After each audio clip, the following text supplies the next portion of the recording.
Fishy. What else besides fish? Onion. I remember as a kid I could not stand the smell of cooking onions. Now I love it.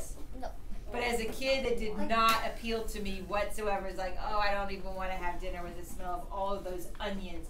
But now, blend the smell of onions with fish. Is it something you like? You want to stick around for that meal? Yeah. Now you want to maybe go have cheeseburger somewhere. McDonald's. What do you think, Eli? Like fresh cut onions are the worst because they're like They make you don't know what's in them. Yeah. They make you tear up. Okay. How's everything at school? Asked his mother. Great. In fact, today I was elected class president. Your grades all right? Yeah. Mrs. Ebel handed back the language test, and I got another A. In fact, I got an A+. May I see it? Mrs. Ebel hung it on the wall next to my other A test. Well, Mrs. Ebel just called. His heart fluttered. Why didn't you tell me that tomorrow was parents' conference day? Well, didn't I tell you? He asked innocently. No, I don't think so. I told you. You said you couldn't go. You must have forgotten. Mrs. Ebel seems to think it's important for me to be there. That's just her job. The more moms she sees, the more money she makes. Well, I made an appointment with her for 11 o'clock tomorrow morning. Bradley stared at her in disbelief. No, you can't. You can't go, he shouted, stamping his foot. It's not fair. Bradley, what? It's not fair. It's not fair. He ran into his bedroom and he slammed the door behind him. A moment later, his mom knocked on the door. What is it? She asked. What's not fair? It's not fair, he yelled. You promised. What did I promise, Bradley? What did I promise? He didn't answer because he couldn't until he thought of why it wasn't fair and what she had promised him. He stayed in his room until Claudia told him that he had to come for dinner. He followed her out to the dining room where his mother and father were already sitting down. Did you wash your hands? Asked their father. Yes, Bradley and Claudia lied. Bradley's father worked in the police department. He had been shot in the leg 4 years ago while chasing a robber. Now he needed a cane to walk, so he worked behind a desk. And he didn't like that kind of work and often came home grumpy and short-tempered.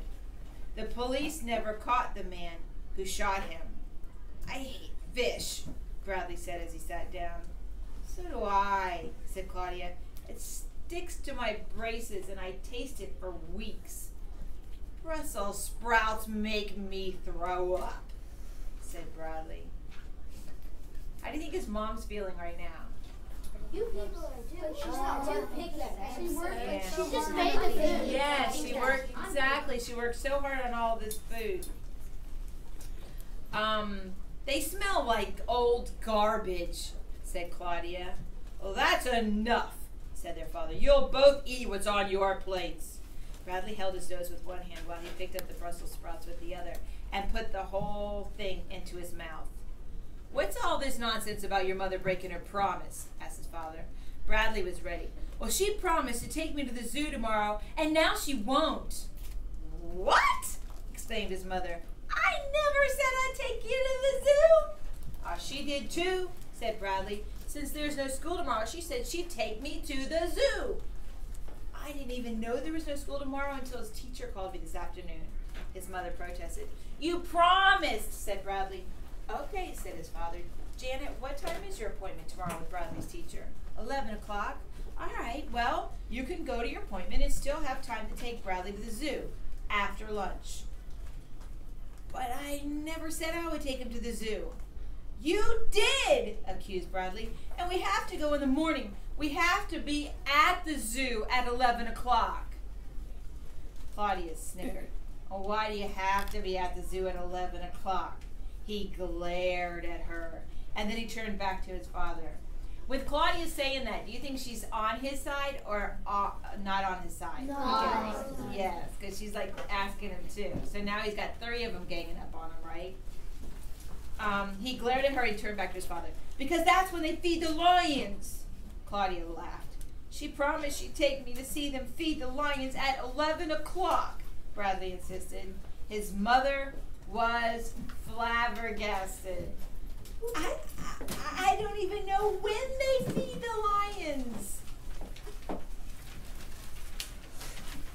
11 o'clock, said Bradley. Don't lie to your mother.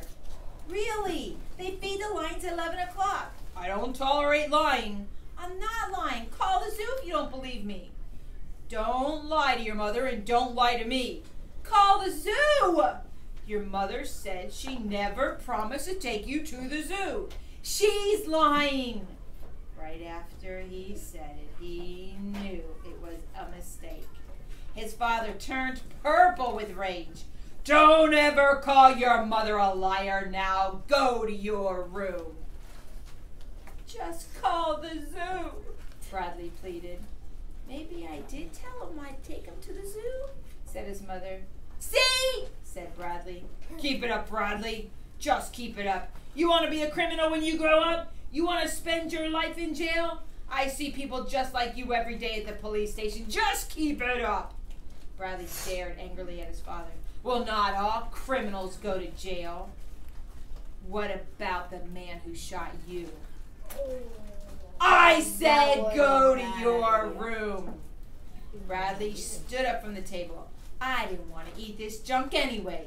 He stomped down the hall into his room and he slammed the door. And then he opened it and shouted, call the zoo! One last time. And then he slammed the door again. He lay down on his bed and he cried. Don't cry, Bradley, said Ronnie. Everything will be all right. You'll think of something, Bradley, said Bartholomew. You always do. You're the smartest kid in the world. Yeah. That's a lie. Well, who's saying that dialogue?